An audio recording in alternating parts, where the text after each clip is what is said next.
In today's video, I take the longest British Airways A380 flight. Gosh, I'd forgotten how hectic that was. And I'll be doing it in economy. I'm down the back of the bus for 14 hours and I'll show you just what it's like to fly BA on such a long route. We'll look at the seats, food, onboard service and the amenities as we cover over 6,000 miles overnight on this punishing schedule as I fly from Singapore to London. Let's go. Yes, welcome to Singapore's Changi Airport. This is my favourite airport in the world and it's not hard to see why. I've arrived a little bit early for my flight today. Today's trip starts at the Jewel, Singapore Airport's enormous landside entertainment and shopping complex. And very photogenic it is too, with the interterminal trains even running through the Botanical Gardens centrepiece.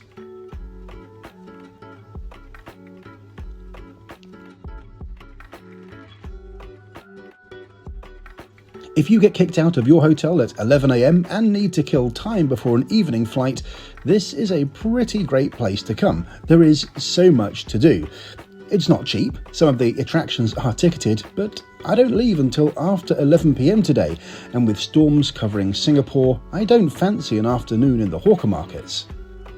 Instead, I'm conquering my fear of heights. Yes, I spend half my life at 30,000 feet, but I am actually afraid of heights.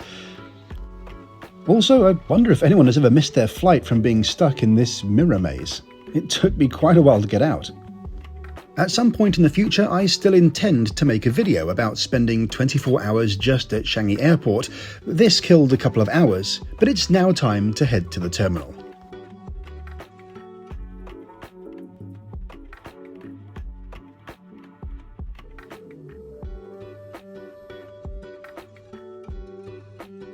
I'm airside here in Singapore with its familiar carpets, 8 hours before my flight's due to leave. Yep, those storms are the ones that I really wanted to avoid walking around in Singapore. But luckily, BA operates a great early check-in facility here from 2:30 PM. This is absolutely fantastic, by the way, and is open to any person travelling in any class of travel with BA. British Airways made some changes to its frequent flyer scheme lately, and they're making me want to maximise the year or so I have left at their top gold tier. Using this, I can access Oneworld partner Qantas's first class lounge, which opens at 3:15 PM sharp today. It's one of the best lounges on the network, in my opinion, and I'm the first customer today, which is just as well, as this lounge gets very busy later in the evening. Despite its size, the lounge feels exclusive and upmarket, and I love the muted colour scheme. Of course there was Aussie rugby on the TV too, all night long. The main attraction here is that more than half the lounge is just a full-service restaurant, and there are no prices on the menu because everything's free, as long as you can get in, even if you're flying bog-standard economy like I am today. One thing Qantas does so well here in this lounge is to dispel the idea that Aussies can only do bogan culture and toss another shrimp on the barbie, mate. No, this is a great place to come and eat and relax, and try out your rather dodgy Aussie accent.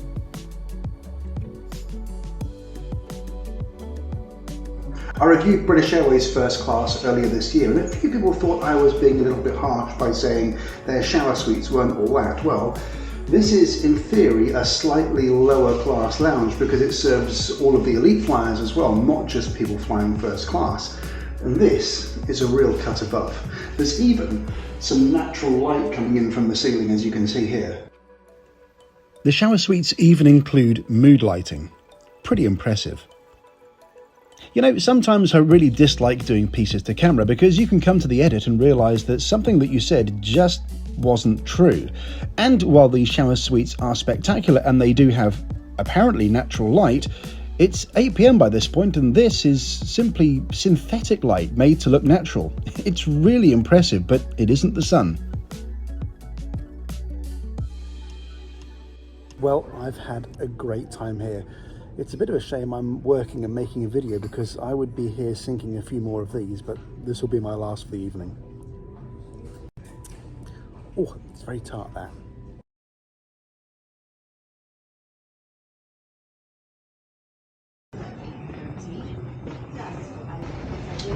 It's been about 8 hours since I came into the airport terminal and I've already forgotten the one thing that I dislike about Changi Airport. gate security. This took about 25 minutes to get through and was pretty stressful, especially as I hadn't been expecting it. Whoops. Gosh, I'd forgotten how hectic that was. But we are finally getting on board direct to London, about 14 hours in economy overnight. Let's see how it goes. A quick reminder that if you're enjoying this video, I recommend you subscribe to the channel. You'll join a community of hundreds of thousands of other trip report enthusiasts just like you.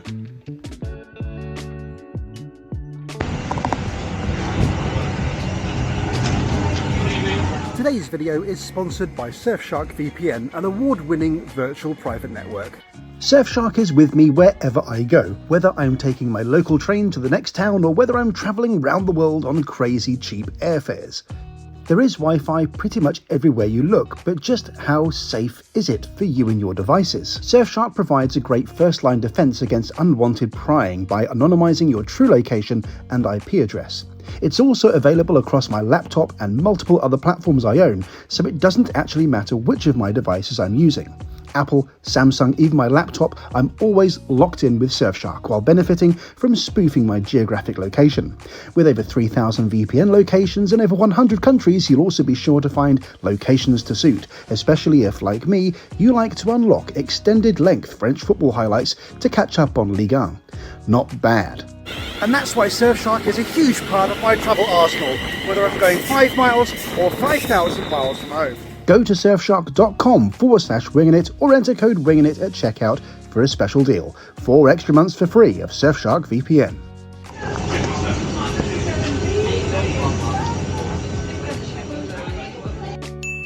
BA still has their old yin-yang business class on the A380, and as well as 44 seats on the lower deck laid out 8 across, the top has 53 seats laid out 7 across, owing to the narrower fuselage up here. Not for us today, sadly. Premium economy is also found up here too, 55 recliner seats laid out also 7 across, and right at the back is the small economy cabin. Most of the 303 economy seats are downstairs, with 104 located upstairs. I'm in the coveted rear cabin, which has the benefit of feeling quiet and more private. My seat is 83K. These are Recaro CL 3620 seats with 31 inches of pitch, and they're all perfectly comfortable. Note that none of the extra legroom seats in this part of the cabin have a window view though. One big benefit of sitting upstairs in economy is the side storage bins you get on the A380, which are fantastic, if they work.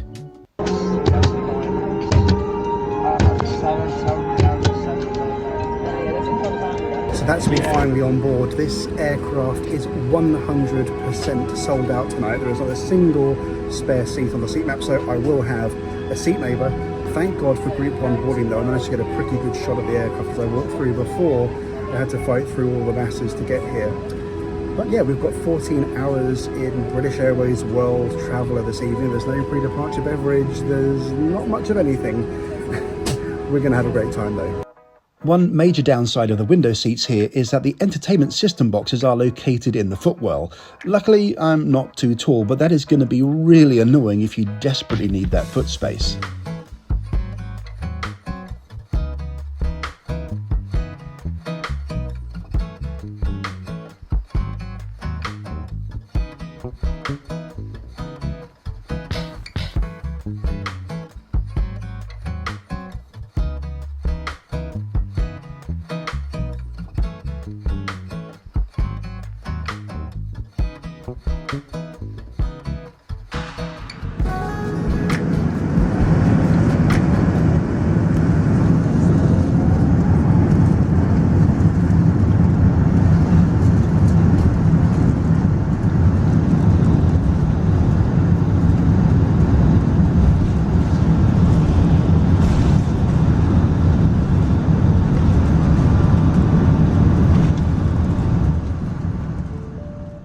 These seats are over 12 years old now. I really enjoy looking at handsets on aeroplane seats, which often seem to be a relic of the past, and try and date the seat by how old it looks.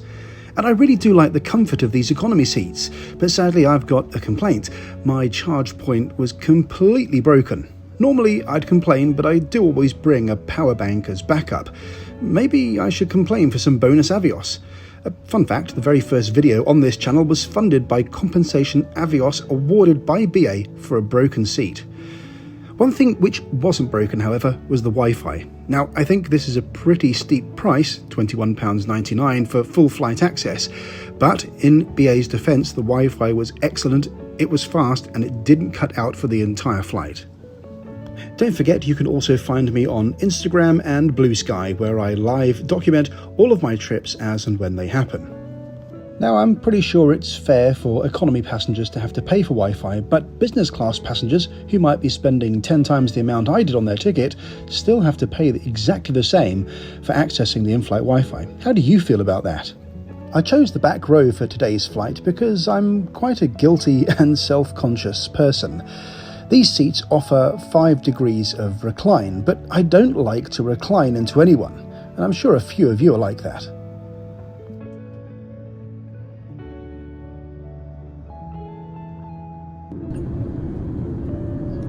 The service has started pretty quickly after takeoff. Now, there are no paper menus or online PDF menus for British Airways World Traveller. That's the long-haul economy cabin. So in theory, what should be served should be a surprise, but I can guarantee you there'll be a curry. Well, it was a surprise, at least in that the choices were just explained as beef or chicken. And neither was a curry. And I went for the chicken. Chicken what? Casserole? Fried chicken? Coq au vin? It turns out it was, I think, roasted chicken with gravy and mash. This is British comfort food, but I have to say, this isn't my idea of great economy class food. BA, in their defence, does excellent curries in economy. This is real 9 out of 10 stuff, and I really, really wanted one. The chicken main course was accompanied by a small grain salad and a very sweet passion fruit cheesecake dessert.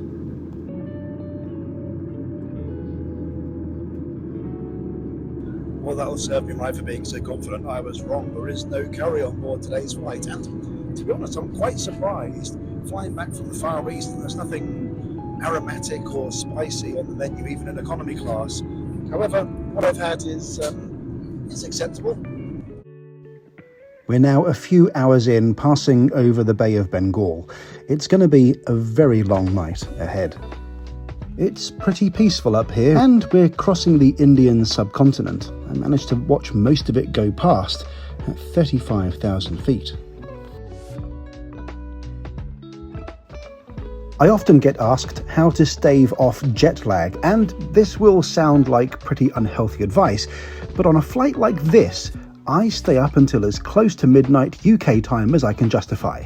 I stretch out the sleepiness by taking a few sweet or caffeinated snacks, thanks to BA for having these laid out in the galley by the way, and moderating with still water. Keeping hydrated is the #1 tip I have for feeling human after long overnight economy flights.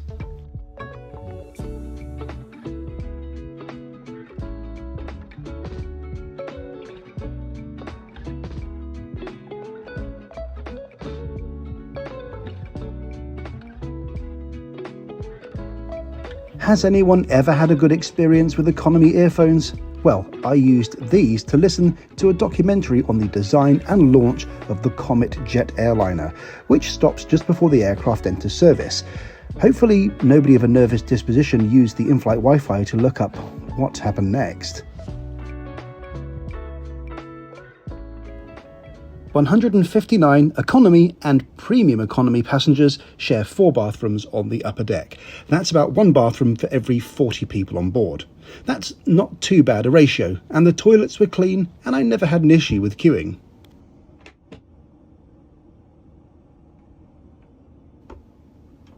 It's time for me to get some sleep. But be warned, if you do choose the last rows on this Airbus A380, you might want to be aware that the galley is definitely visible and audible from where you're sitting. Unless you have a very good eye mask, this might be a bit problematic, but it didn't bother me.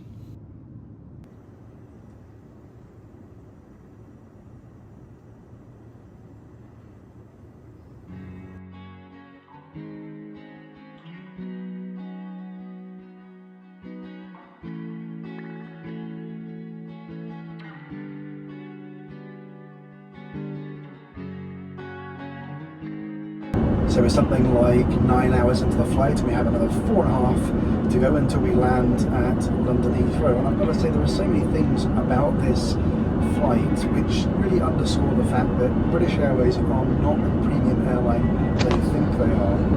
From the chaotic boarding procedure, Gosh, I'd forgotten how hectic that was.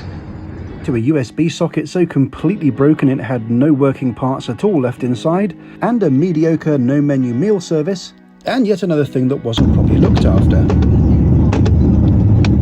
The seats are comfortable, but boy is the legroom pretty tight if you're a bit taller than me, and not forgetting the business class cabin on this aircraft is many years out of date, and it really is not acceptable on a flagship route like Singapore to London. The competition is doing much better. I've had about 4 or 5 hours sleep on and off, which isn't too bad. I do quite like to be on the upper deck of the A380. It does feel at least a lot quieter up here, so that's one positive thing about the economy experience today.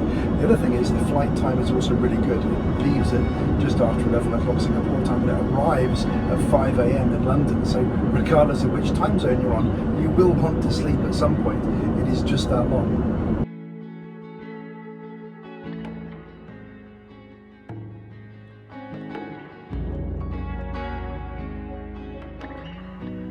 Breakfast is served an hour before landing. Unfortunately, they'd run out of the lighter option, and I didn't much fancy the full cooked breakfast I was served, but this is at least a substantial meal with plenty of calories if you want them. I picked at the blueberry muffin and the small fruit salad. It's 4 a.m. UK time, and I just did not fancy much to eat. We're now passing over the familiar lightscapes of Western European built-up areas, and we are within touching distance of Heathrow Airport.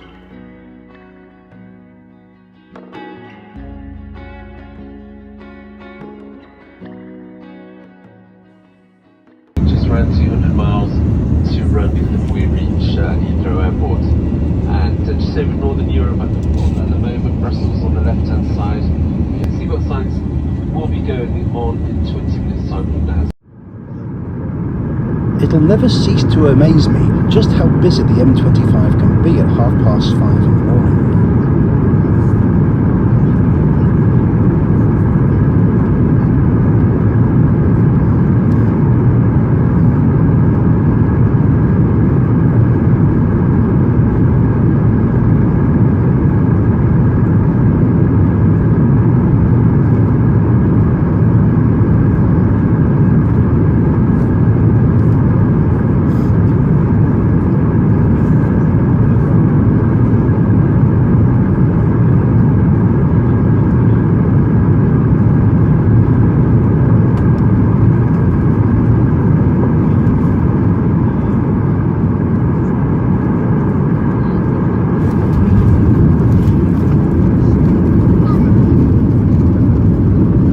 Emptied out my Avios balance to pay for this flight, which was advertised as costing £670 in cash one way.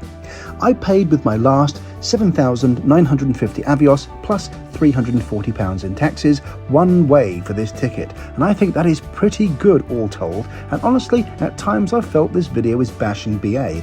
It isn't. BA is a mid-table airline with what used to be a great frequent flyer program, and I'm huffing the fumes of my gold membership and enjoying my time, but BA beware. Making the frequent flyer program so elite might have consequences. You're not a top-tier airline, and much of the spending decisions people have been making are because they've enjoyed the frequent flyer perks, like the arrivals lounge at Heathrow. Perfect for getting a shower and breakfast while you rehumanize ready for the train home. Is this the end of my One World Emerald exploits? Who knows, maybe I'll start accruing status with Qatar Airways, and who knows what's around the corner there. Don't forget to go to surfshark.com/Wingin for 4 extra months free of Surfshark VPN, or use code Wingin at checkout. Cheers, and I'll see you in the next video. Bye for now.